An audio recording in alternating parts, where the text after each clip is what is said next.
Okay guys, ito po yung box natin. So tulad na sabi ko, 10 kilos per box ang kailangan nating ilagay.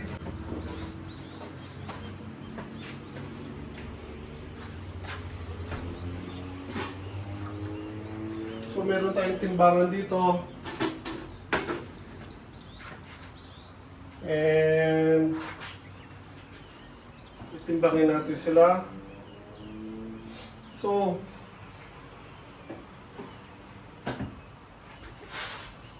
ang sabi sa akin doon sa pagbabagsakan natin na 10 kilos ang kailangan nating ilaman, pero dapat sosobrahan natin yung timbang ng konti para hindi naman kawawa yung bibili o yung customer.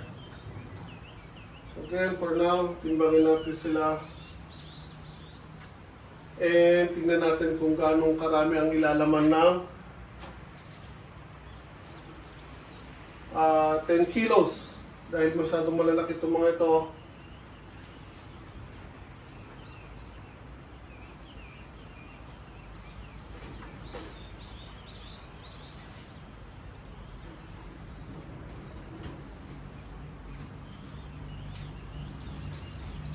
So as much as possible, pinipili ko yung talagang magkakapareho ang sizes.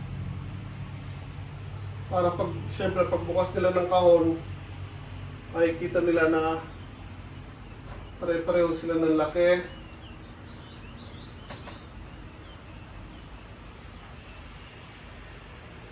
So ito kulang-kulang 6 na kilo, so kailangan pa natin ng 4 na kilo. At samantala, ibaba ko lang muna ito. Lagay ko din sa kahon. Parang hindi kasya yung 10 kilo dito sa box.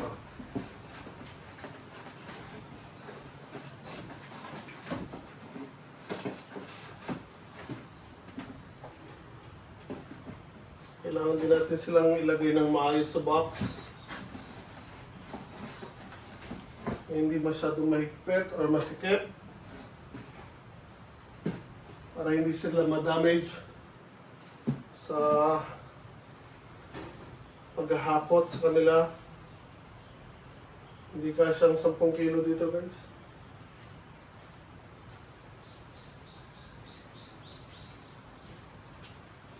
So kailangan natin magdagdag pa ng 4 na kilo.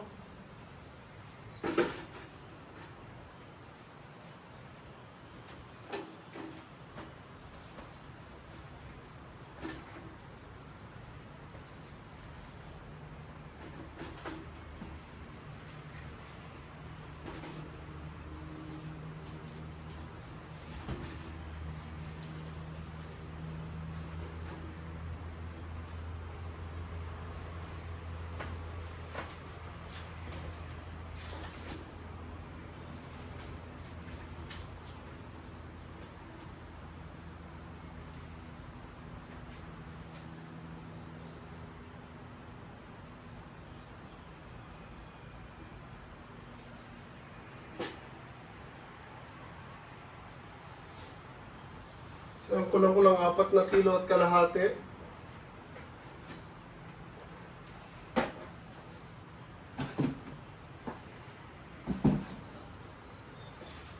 Hindi kayang 10 kilo guys. Masyado silang marami. Yan ang nakaapaw. So, hindi ko alam kung pwede yan.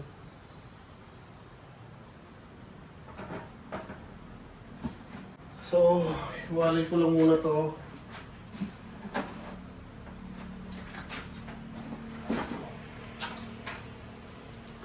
Ganyan ng 10 kilos. Yan guys, ayan po ang itsura ng 10 kilo. Yan po, so hindi ko na siya may sasarado. Kaya mamaya tatanong ko doon sa pagbabagsakan ko kung paano gagawin dyan. So, pansamantala magpa-process muna tayo. Then, unti-unti natin yan. Hanggang sa matapos natin sila. Then, kung konti lang ang magagawa natin, process pa ulit tayo ng iba doon sa likod.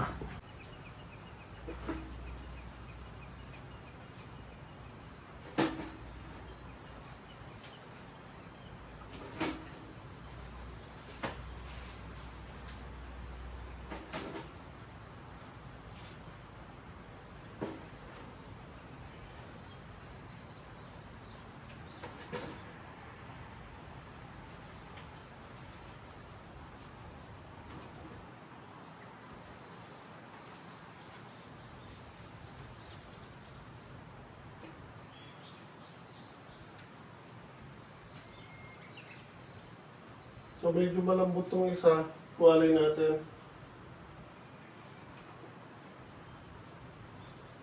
Pero yung isa na to, ayoko magkaroon ng problema sa pagdadalahan natin.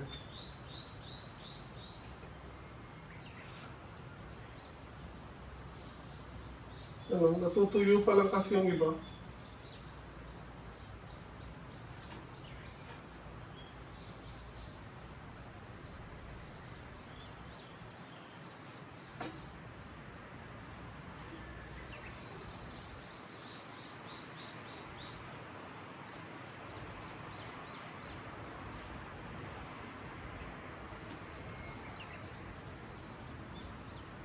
So ito ko lang 6 na kilo.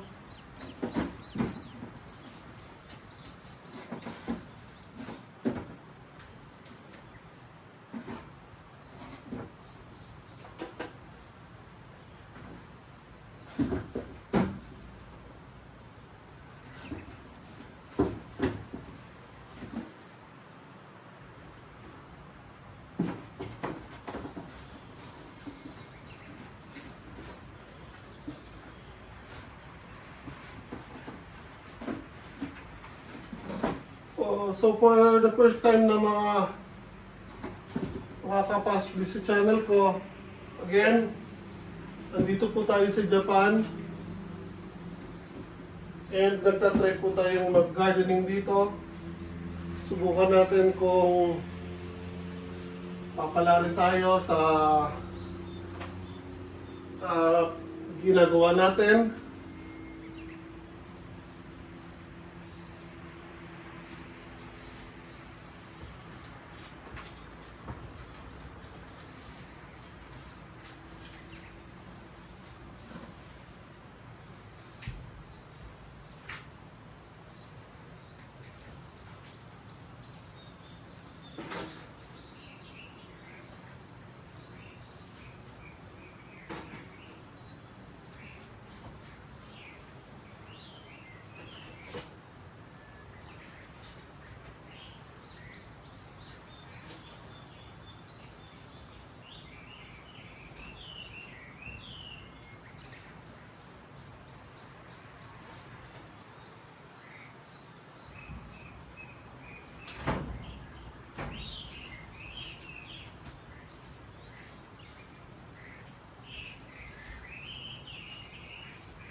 And just making sure na tama yung sizes natin.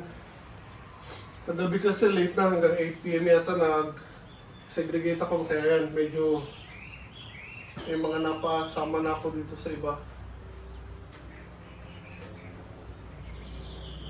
Okay.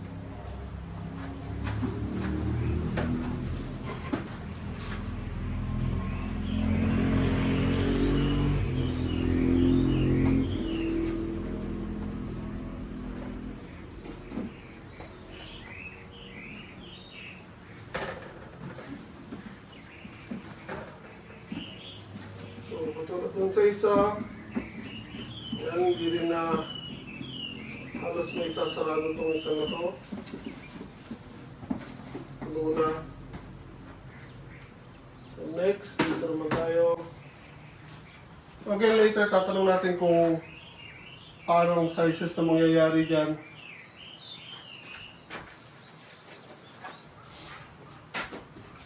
Dahil kung kinoconsider ko to na XL na, or yeah, XL,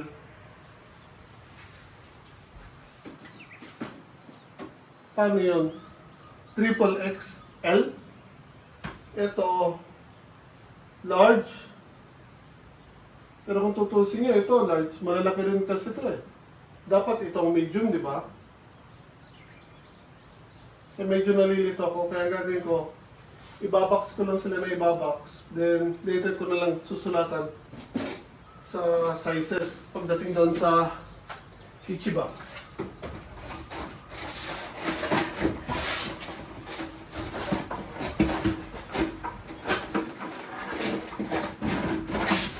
mga boxes na ito guys ay hindi po to libre. Kailangan nyo po itong bilihin sa kanila. Pili tayo ng pwesto. So, meron kang choices na it's either plastic, net, or box. So, ang kukunin ko dapat yung net. Ang problema, nagkaubusan po, order pa sa malayong lugar. And actually, kahit umorder na sila, hindi agad makakarating yung net. So, since kailangan na natin i-dispose agad ito, no choice, kahon na lang muna ang in-order natin. So, ang problema nga natin, ayan o, hindi natin maisarado ang kahon. So, mamaya malalaman natin kung paano gagawin dyan. Pagdala doon sa Ichiba. So, meanwhile, kailangan ko muna silang timbangin dahil kailangan ko na silang madala by 3 p.m.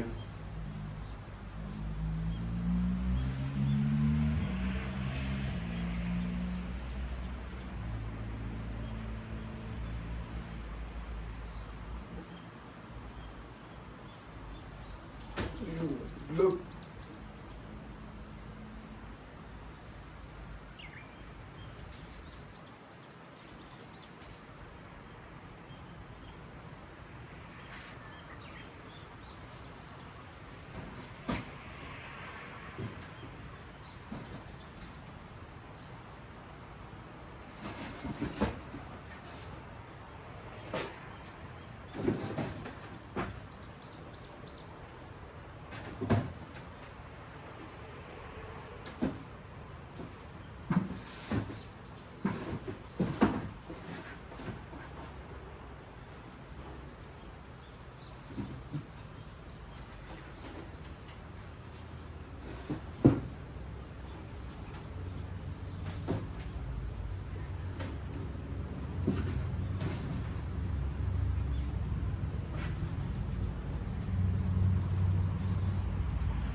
Yan, medyo nanlabo ng mga mata ko kagabi, kaya yan. Yung ibang sizes na ilagay ko na rin dito. Gamit ko kagabi guys, flashlight lang habang nagpo-process. O nagsesegregate ng sizes, kaya yan. Medyo hindi ko na masyadong napilihan sila ng maayos. Kaya ito, making sure lang na nailagay ko sa tamang size.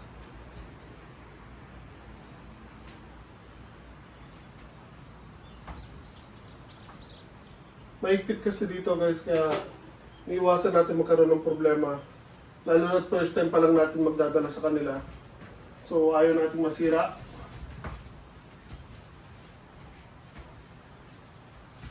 So tulad ng nasabi sa atin, yung appearance ng mga paninda natin maaari maka-apekto sa prices nila. Kaya nga nilinis natin kahit paano. Hindi kailangan linisin sila na maganda, pero at least dapat presentable. Ito nagdadry pa rin siya, so hindi natin ito ilalagay.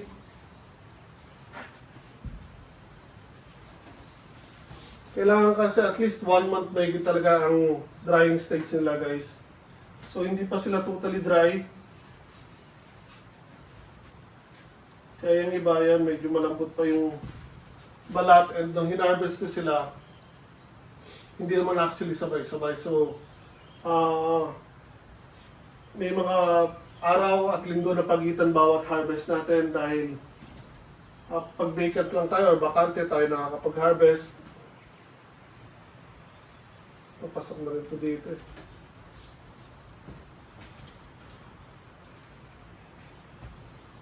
Ayan, meron sa kanila ng mga dry na ang balat at merong hindi pa totally.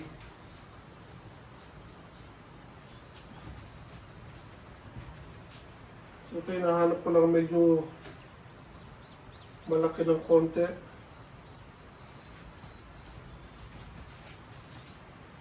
Okay, wala na. That's it. Ito pare-pareho na sizes nito. So, ganyan. Ganyan.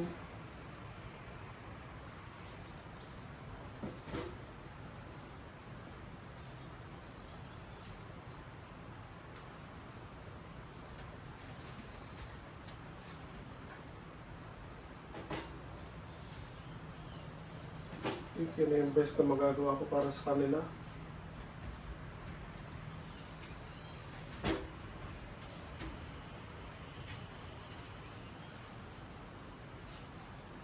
So, kailangan ko lang mabuto ng 10 kilos.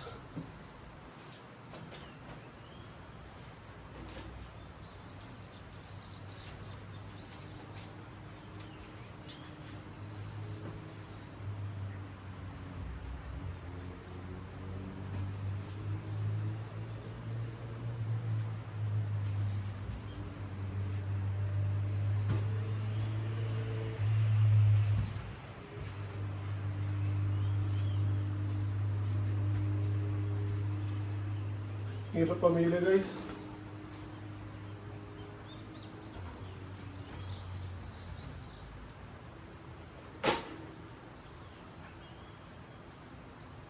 Okay. Ito.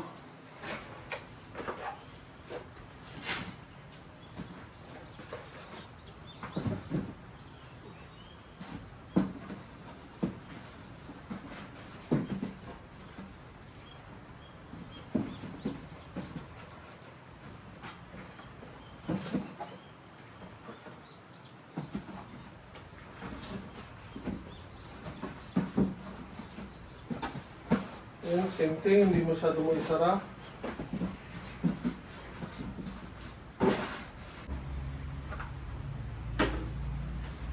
Okay. So, nakakatatlong box na tayo.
Keep on processing this guys. Ibabox ko lang sila. Pakita ko na lang sa inyo pagkatapos.